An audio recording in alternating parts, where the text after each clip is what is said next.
Everybody on this area of the street has got some kind of little mental problem anyway, so I fit right in.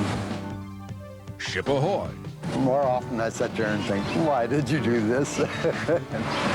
And I never really come up with a good answer except stupidity. Watch homemade adventure take shape in St. Charles. Climb aboard with Paul Shankman for Keelboat Days. Check your posture, folks. I see some heads that aren't up quite so straight. That's better. A family affair.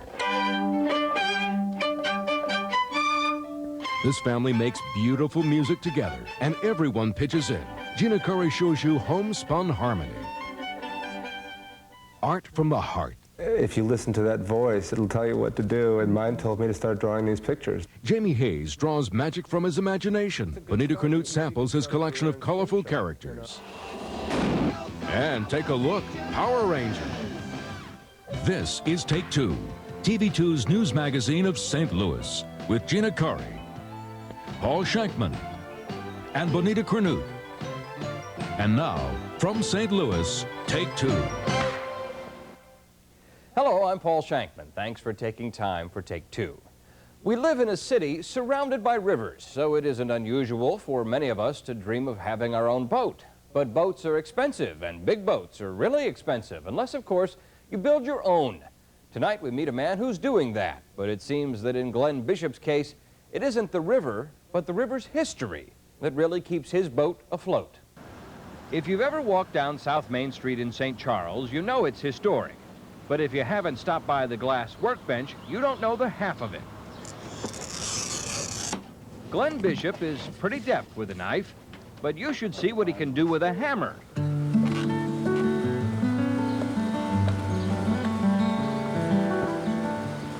For the past 10 years, Glenn Bishop has been building a ship, and not just any ship. This is a replica of the Discovery, the keelboat used by Lewis and Clark. In a town best known for its replica of Noah's Ark, Glenn Bishop is becoming known for his dry dock folly. Everybody on this area of the street has got some kind of little mental problem anyway, so I fit right in. There are a lot of towns that claim to be where Lewis and Clark set out to discover the West. But their river journey together actually began in St. Charles, so rebuilding their ship here isn't so crazy. And remembering them is important. The scientific contribution, I think, was great, and it amazed me that both of them were pretty good navigators, astronomers, map designers. Their maps are still holding up against all this modern equipment. Here they did it with practically nothing. And using practically nothing scientific is how Glenn has built the Discovery. With only crude historic drawings to navigate by, Glenn first built a model of Discovery and then the ship. I have absolutely no idea how much money it cost me or how much time I put in it. Might scare you if you knew. Yes, I preferred not to know. And I guess maybe I didn't want my family to know, too. Well, he started out so slow with a little model of it that it just grew, and we just let it grow, a little at a time. He does all his jobs one little part at a time and ends up with a 55-foot keelboat. Joanne Bishop is Glenn's ever-patient first mate. She's gotten so into the project, the couple has added a Newfoundland to the family because Lewis and Clark had one. But unlike Lewis and Clark, Glenn Bishop began building his boat in his backyard. When he said we were going to cut down a tree to do the ribs, I thought, well, here we go. This cabin was not as tall. I wanted to be able to stand up in it, so I increased the height a little bit. You've made some modifications. Yes, I cheated a little. You can't tell me that Lewis and Clark had a Mercury outboard motor. No, but they'd have made it a lot faster if they had them. You've had to make some adjustments for modern times. Yeah, I just couldn't see myself pulling and rowing and sailing. Glenn, who actually looks more like Noah than either Lewis or Clark, doesn't see himself as any sort of important or historic figure. For him, this is as much a job as an adventure. I've got a strange ability or disability not to think a whole picture. I just think of the little job that's next, and I just did the little job that was next and enjoyed it, and did the little job that followed it and enjoyed it. So, although now it's starting to become overwhelming when I'm ready to put it in the water. More often I sit there and think, why did you do this? And I never really come up with a good answer except stupidity. Well, right about now, you're probably asking yourself, what do you do with a 55-foot keelboat once you've finished it? Well, Glenn and Joanne have big plans. Next spring, with fingers crossed, they're going to put it in the river and retrace the voyage of Lewis and Clark. I would like to go to each of the stops that Lewis and Clark made up the river as far as we can go on the days we went. And I can envision the Chamber of Commerce or the city participating in it and having some kind of little activity at each stop. I'm 69 now. I don't know how many years I got left. And I want to get this done as soon as I can so I get into it a little bit. When Lewis and Clark left these shores almost 2 centuries ago, their mission was to chart the uncharted. That was not Glenn Bishop's mission, but in a very real way, this project has become a personal voyage of discovery, uncovering abilities he never knew he had, guided by philosophies he's always had. I think anyone has the capabilities to do anything they want to. You just have to decide you want to do it and do it one piece at a time. Well, Glenn's dream of river travel is about to come true. Next month, he'll put his keelboat into the river at Wood River, just like Lewis and Clark, and sail back to St. Charles. If that goes well, he hopes he can get a grant to begin the full journey next year. Bon voyage. Coming up on Take Two, Family Harmony. Gina Corey finds a household making beautiful music together.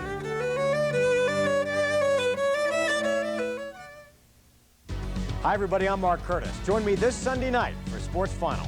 And coming up Sunday, the latest on the baseball strike. Are they playing replacement ball, or are the regulars headed back to Florida?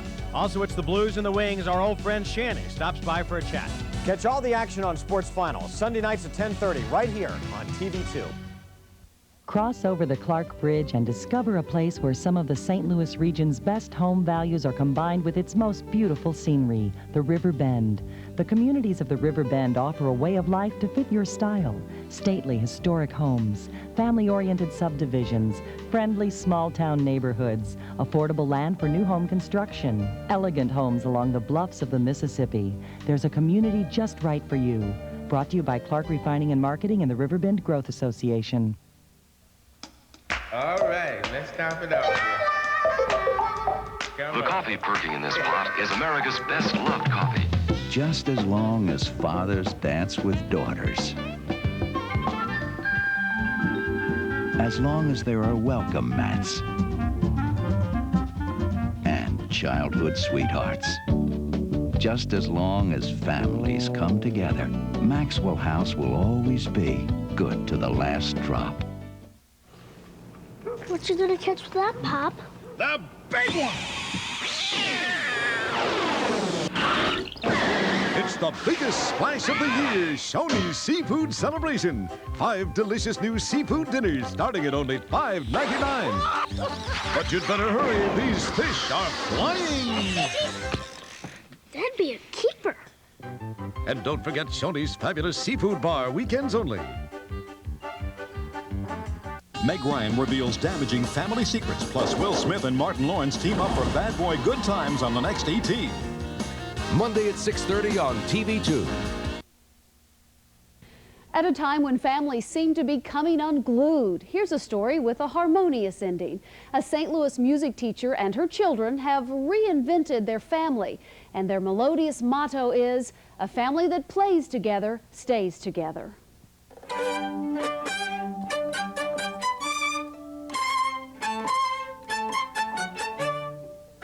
When the windows of this West County home are open, the neighbors get a free concert. And Mozart, if he were here, might be humbled at what his music has done for the Fries.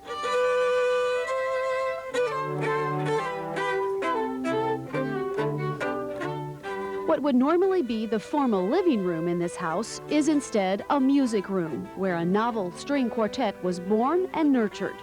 The musicians have more in common than their ability to make stringed instruments sing beautifully.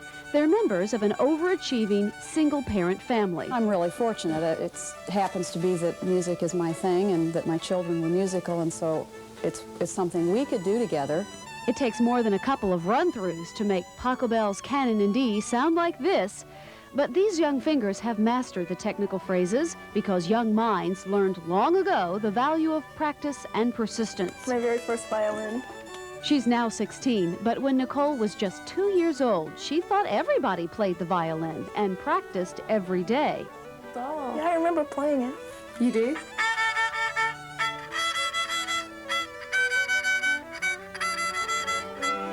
Nicole is about to finish high school a year ahead of schedule with straight A's, no less, and use her full tuition scholarship to get a music degree. She decided at a young age music performance was her career destiny. In a lot of ways, music is a way of expressing your personality and your soul. The cellist in the family quartet is older brother Chris, a college junior using his full tuition scholarship to study music. A recent performance opportunity in Vienna left him longing for more. It was incredible. It was the best musical and social experience that I've ever had. So I would love to go back there and see all of Europe and maybe play in an orchestra. I'm the weirdo in the family, yeah. And then there's Michael, the self-proclaimed class clown, holding down the duties of viola. He switched from violin in the 4th grade.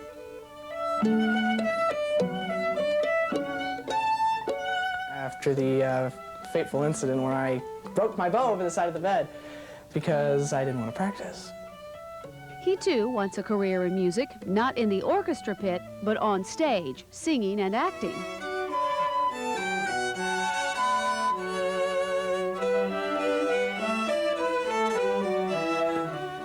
This pretty melody from their repertoire is one they play often. It was arranged by their mother, Holly, who plays second violin in the quartet.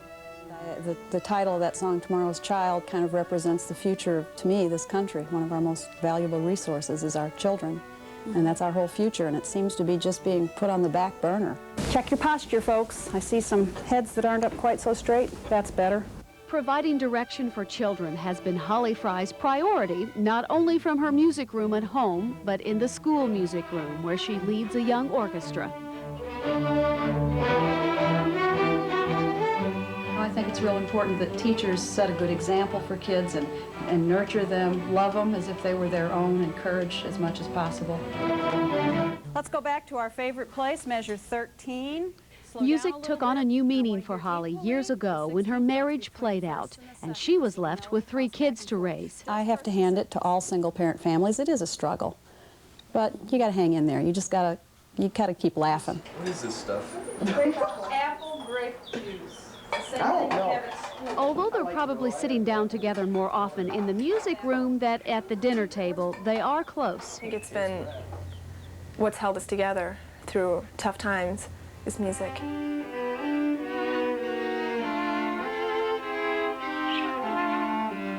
Adding his own musical interpretation is the family pet, Joe, as in Giuseppe Verdi, the opera composer.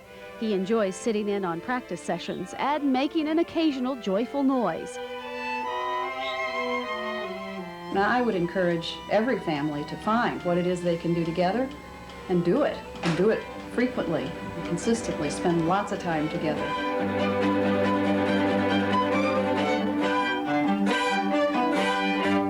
Meet TD, our town's newest mascot. Gina Curry shows you a crowd pleaser, scoring big with fans everywhere. Mystery of the Pharaohs. Well, I think the Egyptians were obsessed with the afterlife. Step back in time with Benita Canute and watch history come alive. Sex and violins.